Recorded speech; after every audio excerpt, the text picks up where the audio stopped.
I feel like we could shave Wardy and then add his webcam down there too, and it's like three brothers, you know? It would be. I mean, of course, it's just like, what are you guys basing this off of? That they're white and have glasses and black hair? And I'm like, yes, that's what I'm basing it off. Exactly. But yeah.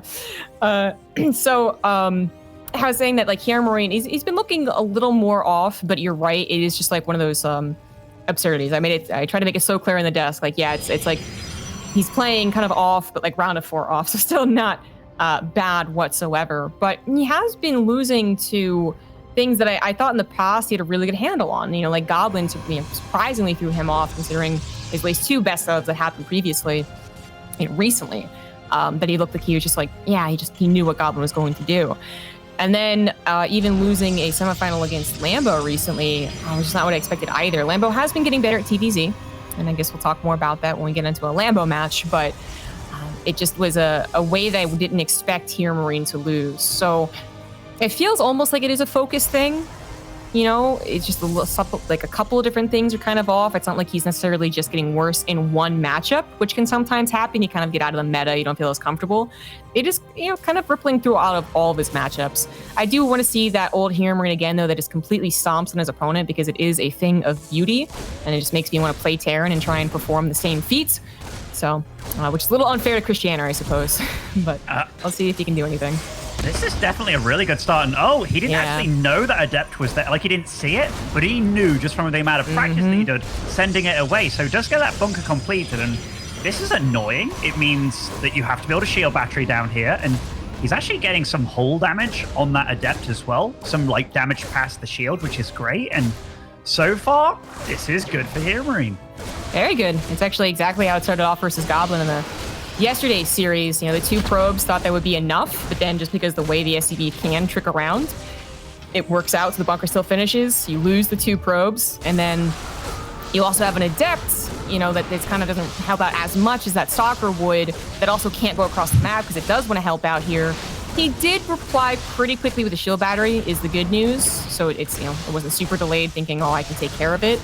But it is very awkward. And what's perhaps even more interesting as you see the bunker eventually fall is that a robotics bay is coming down. And unfortunately for Krystianer, I think it was seen indeed by that Reaper. Yeah, it was.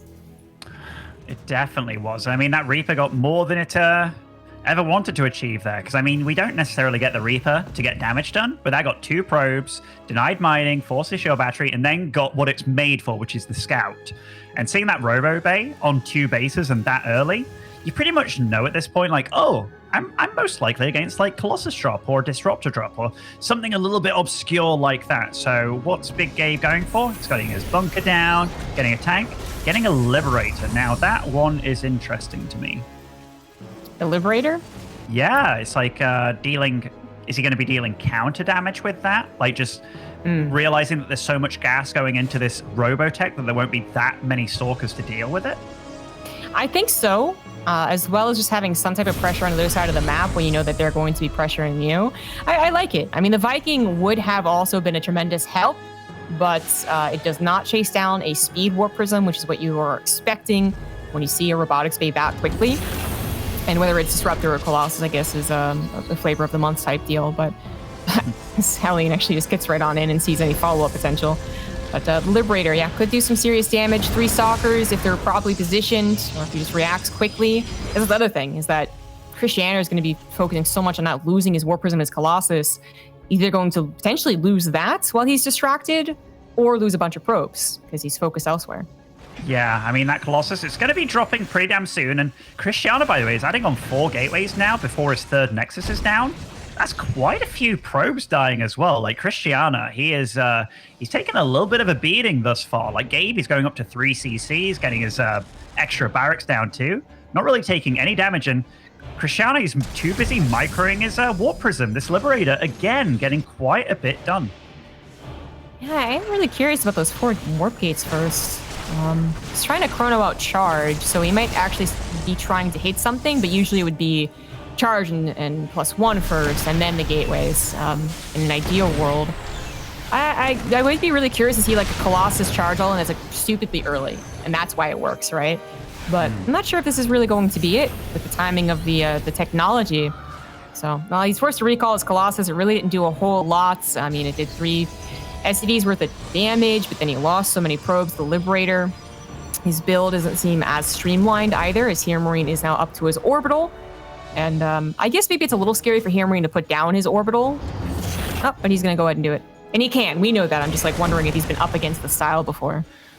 I like HeRoMaRinE, you know, he has 6 accounts, or rather 5 accounts in the top 6 GM right now on Europe. And, you know, he plays a lot. Krystianer also plays a lot, but I know that Krystianer always plays damn aggressive and weird too. So HeRoMaRinE, he's got to know what he's up against. And so far, I think he's doing a good job. That was some nice fancy micro by Krystianer, but you're not meant to be behind on workers against a Terran, really at any point in the game. So the fact that he is, but also he's massively delayed his third because he went for Colossus drop into DT and a ton of gates. Yeah, this is, he has to get a lot of damage done pretty soon. It really is those gateways. I just feel like it's not as streamlined as it could be. I feel like they could have come down a little bit later and still hit, you know, this timing right now with a faster third. But regardless of that, you know, the nitpicking of his build order, the actual build itself, what it's come down to, charge lot, 1 Colossus, DT is going to try and poke and distracts. And okay, all right, I might see how this is going to work out. All the DTs being spread out. HeRoMaRinE does not see them.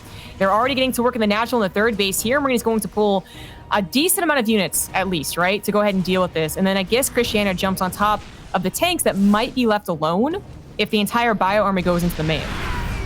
That was, okay, 14 SCVs have gone down thus far. And was that 2 of the DTs being cleaned up? Yeah, the third one's still in the main. Okay, I mean, this is exactly what Krystianer needed. And I mean, this was not handled that well by HeRoMaRinE at all. Like, he was absolutely in the lead, but he could, if he was looking carefully, see that blur of those marching in. Maybe he didn't have a scan available. I'm going to have to go back and check on that, but wow, Krystianer, he's back in the game. Absolutely. I'm guessing he also just keeps outside of here for when the push happens, so he can immediately jump on top of the tanks that aren't siege. I mean, that is a lot of zealots. They have +1, and that's it, so they would be under upgraded. But that was a nice little bopping on the majority of tanks that HeRoMaRinE had, because what the heck is the army just doing there? Why is it there? Well, that's exactly what Krystianer was planning, it looks like. I also feel that with the bio heading into the main base, he could have also tried to jump on top of tanks alone, even with them sieged up, but always better to catch them unsieged. So far, a good mid-game from Krystianer. Thanks a lot to those DTs not being seen, and that was absolutely crucial. You're right. They were all together in that choke. If HeRoMaRinE is paying attention, all 3 die. This is a very different game, but now HeRoMaRinE, how does he play the rest of this game out? I'm impressed by the fortitude of these players, man. Like, you know, Krystianer, he was definitely behind. The early game did not go that well for him at all, especially with the Liberator follow-up. But he was like, you know what? I'm going to just really, really try my best. And he was like, he went for the good old went behind Dark Shrine kind of build, but he made it work. And he hasn't done anything super out of the ordinary. He's just playing a good PvT thus far, but he just has to stay on his toes because Big Gabe, he's gonna find every little angle he can to try and abuse you. Not a whole lot of anti-air here, as the blink is only about 80% done. Warp Prism chooses a very bad time to stop, takes some hull damage, but eventually gets on through. I mean, HeRoMaRinE's army is still mostly back at home, so this will be cleaned up in relatively due time. In fact, Krystianer even really quick to recalling the Warp Prism, just takes it, you know, the damage and gets out, wasn't trying to pair this with another attack or anything like that. But man, he's playing a pretty good game. Gonna lose some of his own probes. His Krystianer's a little out of position, but eventually that blink will finish up, and eventually this medevac will die. Look at this spread across the map, by the way. Like, you see these little red dots and pylons absolutely everywhere. Big Gabe, is he going to actually get that Warp Prism? No, but it does. It's very, very wounded now, and DTs are continually trying to get into the base as well.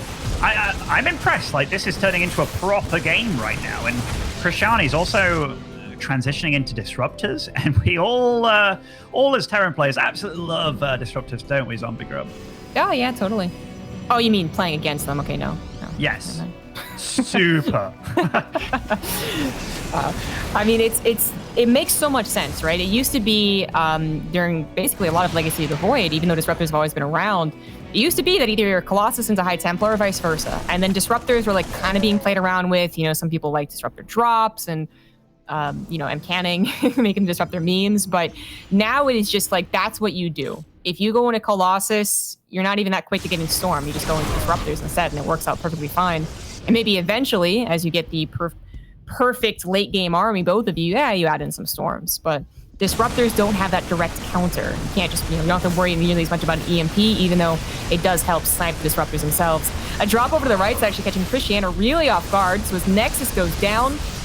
The left side drop was distracting, and he's trying to chase it.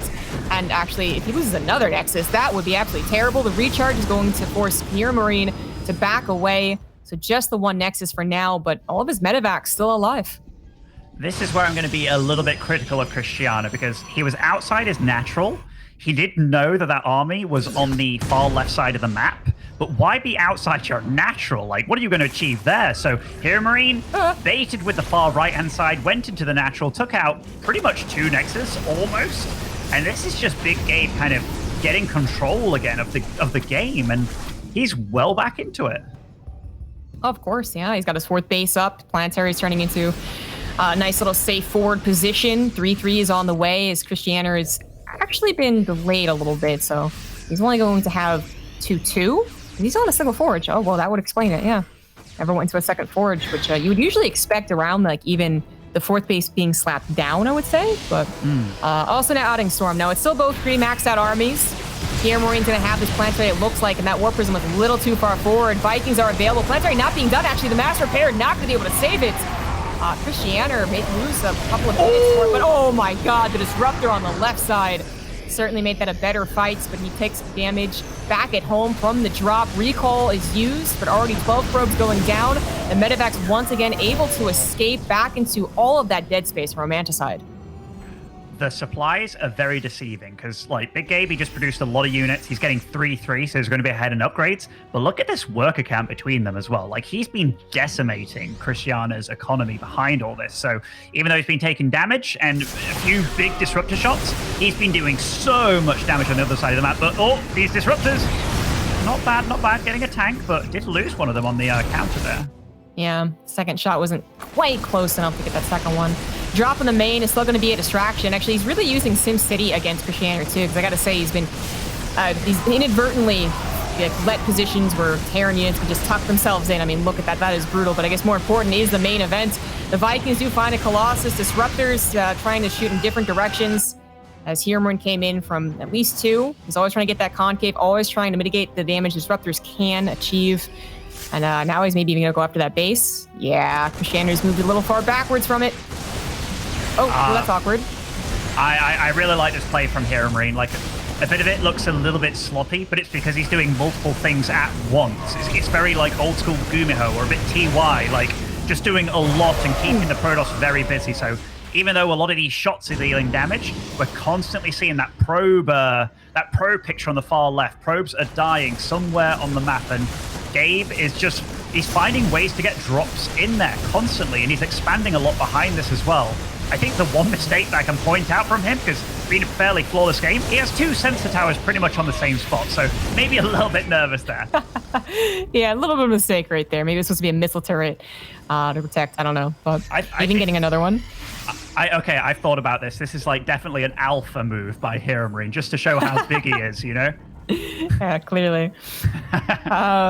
He has been playing a fantastic drop game, but Krystianer, I feel like, has always been a little bit... initially, he was light on the Stalkers, and now, of course, he has a decent amount. He's got to use them to defend against the Liberators. That makes sense, but the Stalkers not really being able to be split up to defend against the drops has ultimately caused Krystianer to lose this game. He's just been torn apart. Wow. Probes going down, units going down. He's taken some okay main engagements occasionally, but every time it seems like Disruptor's getting good hits, he's losing probes, he's losing Nexus, the natural goes down, and he still isn't clearing up all of these drops. They're always just tucked in somewhere waiting to go again. Yeah, like, you're right, the main engagements are going pretty well for him, but they seem to be Krystianer's goal, whereas that isn't HeRoMaRiNE's goal at all. He's looking to kind of like take a fight and then do multiple things at the same time. So here, this is 3 fights going on at once. Big Gabe losing one of them, but winning the other 2 flawlessly. And Krystianer is desperately trying to make up for all the times he wasn't in position, right? Like the first time it happens, you're like, okay, that sucked. And then suddenly a second time happens and a third time happens. And all of a sudden you're just already behind. But, you finally start to get things split up. You finally are like on top of where they're going to drop into you. And you're like, okay, now I'm okay, right? Now you're actually down 60 supply and desperately mining off of only 2 bases against HeRoMaRinE, who is now grabbing his 5th base. So Krystianer going to be forced probably into an all-in. Maybe already the supply is not that bad. The disruptors maybe not going to get any great shots since HeRoMaRinE can get concaves and surrounds. And I mean, he could have also just gone the Liberator path, which he did for a second there, but is now just back in the massing bio.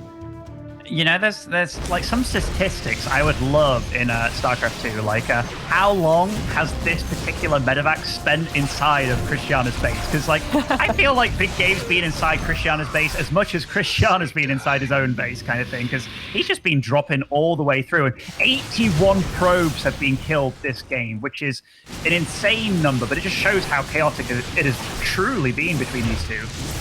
Maybe we can get to 100 before the game ends, but Krystianer. He knows he's got to go up against a planetary, not just a lot of bio, but also a planetary, and that's going to be, I think, just too much to bust. His disruptor is now down to a count of just 1. Actually, 2. Second one was back there behind the grass, but that's not going to really cut dealing with the bio and dealing with the planetary. So maybe you could try and find another avenue of attack. Left side's only an orbital, I suppose, but he is just going to pull back and try and play this game out. I think the main thing that I've really enjoyed about Big Gabe's play this game, and all jokes and memes aside, his transitioning has been absolutely on point here. Like, even though it's been truly chaotic and he took so much damage earlier, he managed to get right back on track, right on the train, and continued on the rail. And he's getting Liberator range now with 2 starports fully functioning. He's got bio, ghost, you name it. Like, he's just playing a very, very good TVP here.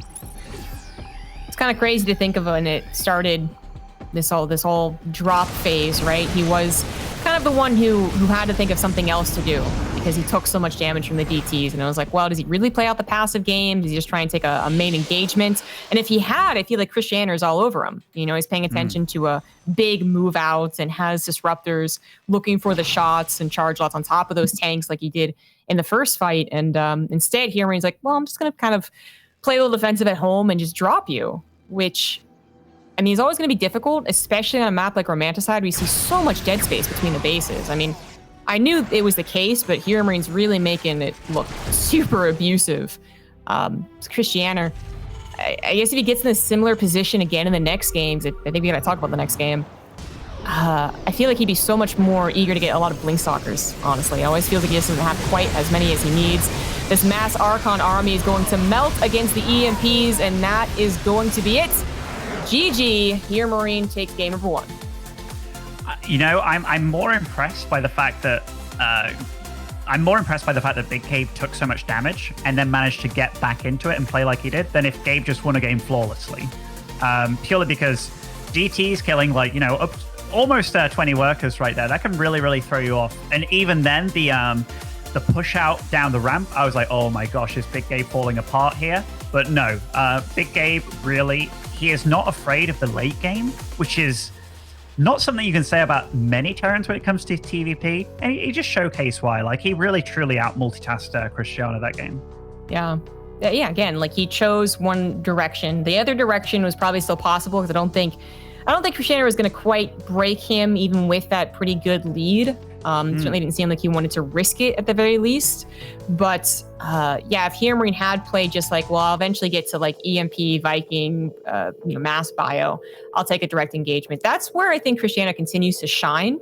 But because he just kind of swapped over and went like, nope, just like lots of drops, Krystianer was clearly not mentally prepared for that, much less actually like in position for it. If he had known that was going to be what was going to trip him up, but was going to continue on for 6 minutes in that game, he absolutely warps in like 6 Stalkers natural, 6 Stalkers main, and that instantly helps him better, right? But he also did take a little time, I would say, to actually start splitting up his army. Because he did start off with a great army supply that could split up appropriately, but I really felt like he kind of went like, oh shoot, like I'm going to be dropped all the time. And it took him a good 3 or 4 drops to really start splitting. I was like, so the next map will be Jagannatha, which I was a little bit surprised because me as a Terran, when I think about like what maps do I not necessarily want to go up against a Protoss on because of, just the amount of things that can happen, but Jagannatha to me was one of them possibly.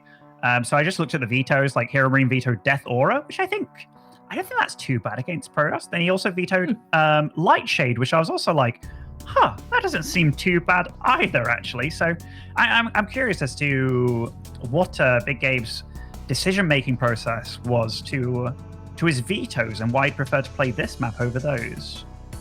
And what are your problems with Jagannatha? Well, my first problem is I have lower FPS on this map than any other map, but I find it very tough when it gets to the DT phase of the game.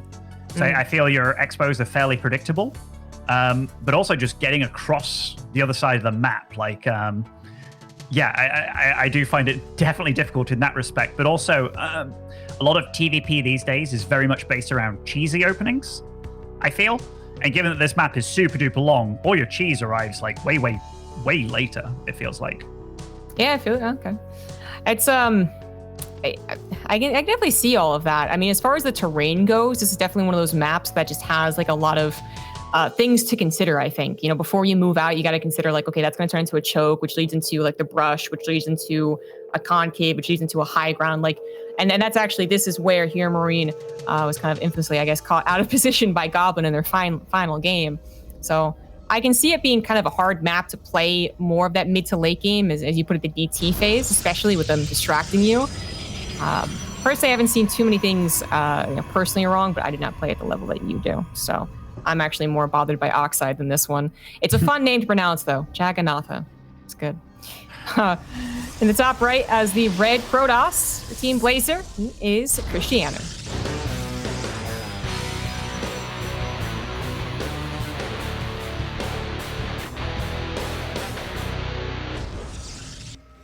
And spawning over in the bottom left, as the blue Terran currently 1-0 up, it is HeRoMaRinE.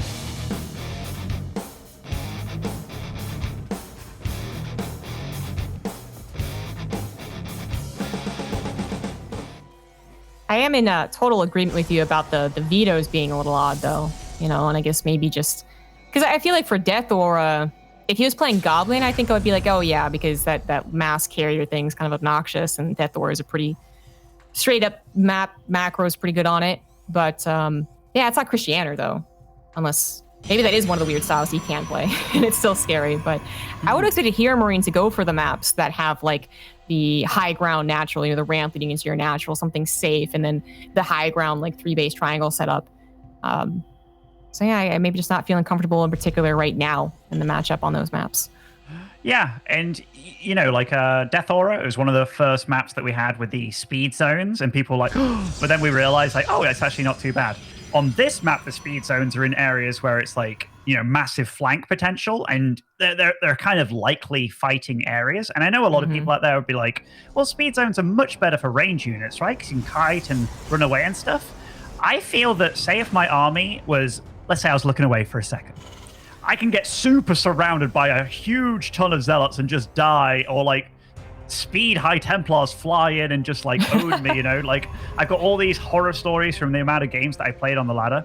But yeah, it's I definitely find it more difficult just because things arrive later. Like this Reaper, the game before, he got 2 probe kills. Granted, the bunker was there and stuff, but the Adept, it took the Adept quite a bit longer to show its face than it did here, for example. Yeah, that's interesting. I do also agree with you about the acceleration zones. I feel like, yeah, the range units could be great if you're constantly focusing, but that's one of the things that like the trade-off with the range units. We're talking about Marines, right? They're kind of vulnerable, but they have range. They're very microable. That's a trade-off. You put them in an acceleration zone, suddenly it's like it's half the amount of time you have to pay attention to those units that are vulnerable. So this is of course, the Terran bias obviously coming out. Even though you play Protoss and so you're at a very high level, and I'm also kind of like a hybrid Terran Protoss at this point. We're allowed our bias, So HeRoMaRinE did get to scout that it was a Stargate, and there was a period of time where that could mean it was either a Oracle or a Phoenix, but we're definitely going through this phase where it's almost like 90% of the time Phoenix openings, and this is a large map as well. This Reaper, by the way, My Reapers don't get even remotely this kind of damage done, but HeRoMaRinE finds a way every time, seemingly. That's the real pro Terrans, man. And he even gets in there. I mean, he already knew it, but still. Gets back in for another probe kill. And it's micro. Oh, if he gets a grenade off as well, it disrupts the mining a little bit. I think, oh, almost got away. Forced another graviton beam. In my head, okay, he did get supply block though. That's one of the things, right, where you're microing so hard and you're like, man, my Reaper was so damn good. And then you look back home, you're like, oh, damn, depot. Yeah, you can even see it in his camera, actually. He kind of did like, whoops. So it was a little awkward. Okay, how do you feel about the 6 Marine Widowmine drop against Phoenix? Yeah, so I feel like HeRoMaRinE is definitely one of those Terrans who does this. I think it's maybe less so than some other Terrans, but he does I guess this shouldn't work, but I know it does. Like, I know that you're going to be out of position. This is going to distract you, so another thing can do some damage. Like, he's certainly been favorable to this in the past, and he's done it against, actually, Goblin, who loves this Phoenix opener. But it looks like he's not going to try and pair it up at all on the left side. It is going to be just the right side, so this really has to be entirely unloaded, and then it can do okay against the Phoenix. But even then, if it's properly controlled, if the warpins are plentiful, and it still might not do a whole lot. And the risk is always that it might do something. Oh my god, it's going to do so much. Oh, 5 probes already going down. Is that you probably can't escape with it thanks to the Phoenix. So that's always the trade-off here. HeRoMaRinE going to try and target one of these down. Already fantastic. Let's try to see if the medevac doesn't really work out, but if he can get another Phoenix, that would be great. Actually, not targeting. No, I mean, that could have been way better for him. I mean, HeRoMaRinE, he is doing something else on the map. That seems to be the tale of this story, is he's doing 2 things at once throughout this series, and he's moving out. He loves to punish the Phoenix play, because, it's not necessarily super strong at dealing with the army straight up, and that drop definitely got quite a bit of damage done. Yeah, when I saw him pull back with this, I was like, oh, I guess he won't do another attack, but I guess he really was just waiting for Krystianer to respond like he did. And that was the perfect time for him to bop that 3rd Nexus. It was a cancel, but it was so far gone, it really was a painful cancel for Krystianer. And now his 3rd base is going to go over on the other side, which I think both are fair bases to take, but clearly not his first preference. I feel that this bunker here is also an alpha move. Although these Marines, they better get out of there, but he is dealing with the Phoenix. They do get away, and I mean, costing Big Gabe a scan there, that's something that Krystianer can look at and be kind of happy about. Big Gabe is definitely getting awfully supply blocked this series. Again, he's at 86 out of 86 without a depot being made. Granted, the 3rd is going to finish soon, but still, trying to put a depot right under those Phoenix. That was ballsy. Yeah, didn't quite work out. HeRoMaRinE still has this pretty nice army, though, and Krystianer's Phoenix, while they're doing some damage, Viking's going to get some return damage, and also the Phoenix are no longer helping out in the main engagement. That Immortal is not helping out. Another Viking in the main base is going to grab quite a few probes. HeRoMaRinE, I guess, was hoping to find another Nexus to bop, but I think he's now going to realize it is on that other 3rd. And go check that out. Phoenixes are recalled, and that's exactly where HeRoMaRiNE's going. He's like, well, I didn't bop the base. I'm going to find it, then I'm going to bop it. This use of the Vikings after the push, absolutely genius. Like, they 2-shot probes, and like this army, it's very difficult to engage. Forcing the Phoenix back home. He sees Phoenix back home, and then he pushes again. I mean, yes, it was thwarted by Krystianer, but HeRoMaRinE, he's landing himself in a really good position this game. Yes, his stim and stuff is late, but he's getting +1/+1, which I think will be quite a bit before the Protoss is done. But also just, he's actually decent on the work count as well, like more than decent. Yeah. And Krystianer, I guess, very appropriately hoping to find something, delay the 3rd CC, as he did clean up that attack. I think HeRoMaRinE was hoping that he was a little bit later to it, so his lock-on's going to happen on the Nexus itself. But yeah, he kind of gets pushed back here, but HeRoMaRinE, with decent enough macro, even with some of the kind of odd supply blocks, has plenty to defend the 3rd. Krystianer takes what he can and then gets out of there, which means that they are currently on the equal economy, but much later upgrades for Krystianer. He's going to try and get into the Colossus and Storm, it looks like, or at least Archons to back it up. It is so funny looking at the production tab of Krystianer. Like, I'll just see gateways pop up at what I think is very random times. Like normally I see a Protoss trying to go for like maybe a 4th Nexus around about now. But Krystianer, he's crazy, man. Like, I played this guy a lot on the ladder. One of the ways that he very often catches me off guard is just the fact that he will attack you very, very strongly, like right where you kind of expect an attack, but you're like, nah, it won't happen, will it? And then boom, like 160 supply at your front door comes a knocking. But we'll see. We'll see what happens here, because his army, it is looking scary. Getting the Warp Prism as well does usually mean he's going to try and be aggressive. Yeah, at the very least, hopefully sending it in when it is least, when it's going to do the most damage, I guess, for HeRoMaRinE, when it's going to bother him the most. The Vikings already getting a couple of probe kills, plus a Stalker, because Vikings are kind of insane. Yep, that anti-mechanical. Hell of a drug. 6, no. 5 probes and a Stalker is still pretty good. Maybe a distraction as well, but then HeRoMaRinE is not pushing out. In fact, it's Krystianer, who, you were right, is using that Warp Prism with all those gateways finishing, and hopefully chrono boosting that extended thermal lance to push into HeRoMaRinE. I'm not sure we can actually get done, though. HeRoMaRinE did this last game, too. A little bit of Sim City to help out, and that choke as well. I mean, Krystianer, is he really going to force this? I mean, this would be the perfect timing, right? That dropship of HeRoMaRinE is moving out, and Krystianer is moving in. Nice lifts on the tanks. That is a very, very strong army. Big Gabe realizes it very quickly, moves back with his drop as well. And Krystianer is in the middle of a massive concave that he's kind of made himself. And HeRoMaRinE does hold the first wave, and that poor Disruptor, that is not where you want to be. Nope, got rallied. Fortunate AI, I guess? Maybe? No, it's not going to survive. No, his army's not close enough to save it. That's too bad. Yeah, that Disruptor was almost like freaking Frodo, wandered right into the middle of Mordor and then almost got out of there. But yeah, Krystianer, he's now taken a 4th, and he's on the single forge again. So he's going to be falling quite far behind in upgrades. And I think we're just going to see kind of a repeat of what happened last game, where Big Gabe just goes drop crazy and Krystianer just, what does he do after his attack doesn't work? I mean, he certainly could go drop. So he's cleaned up most, if not all, the Phoenix. We're at, 0 Phoenix. There you go. So, and Blink isn't done. And even if it is, Krystianer had trouble against the drops last game. I do wonder if maybe this game it is going to be a little bit more of the direct push. We got only single drops coming in from the left and right, so maybe it's going to be a little bit easier to clean up. And just remark on that engagement, the Warp Prism being targeted by the drop that came back was pretty huge. And then also, I want to say, I wish that Krystianer had set up any amount of Zealot on the right side, so that if and when the Phoenix got targeted and the tanks did did their job, it'd at least be distracted by something. But can't replay that engagement. Krystianer has to go from that 30 supply down with later upgrades and a later Nexus against a HeRoMaRinE, who I think is now feeling very confident, maxing himself out, getting upgrades, and also perfecting his army, which includes Drilling Claws. Even though we don't have that many, we actually don't have any Widow Mines in play. It's one of those things, right? Like, you're getting ready. I do wonder if he just plans on like changing the factory to a reactor at some point, or adding on a second one. I mean, that's what I'd do if I committed to that kind of upgrade, because I mean, it does make things a lot cooler. But yeah, he's going full late game again. Like, this is good Ghost Academy. This kind of map also kind of lends itself to nuke play. But this is a really big, scary army that you have to respect if you're Krystianer.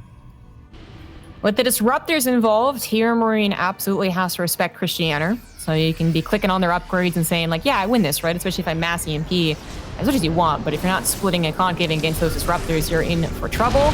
Another option is, of course, having those tanks kind of deal with them. It is that very awkward micro battle between the two that only really works if the tanks are actually sieged. So HeRoMaRinE getting them sieged up, takes on that fight okay, and then is going to get them sieged up on the high ground. Disruptor is not really getting any shots. One injures, not even. It actually gets taken out before exploding on that tank, and Krystianer is falling back, not looking so hot to defend that 4th. Do Disruptor Novas move faster in the speed zones as well? I think so, yeah. Okay, then I really hate speed zones. But this, yeah, HeRoMaRinE, he's doing so well here. Like, again, he's just dropping. He's taking Krystianer out from the inside. These tanks do get picked off from behind, which is a nice move by Krystianer. But, like, even if you survive here, you lost your 4th. And HeRoMaRinE, look at this, taking out all the probes here. And now he's got a drop. And Krystianer's on the wrong side of this, and yet again. And a Viking in the main. Yeah. Dude, no, there's also a Viking in the 3rd that has killed the entire 3rd base mineral line. That Viking is going to have like 16 kills, man. The main base is not going so hot for Krystianer. He's currently at half the supply, and that is going to be a tap out time. GG.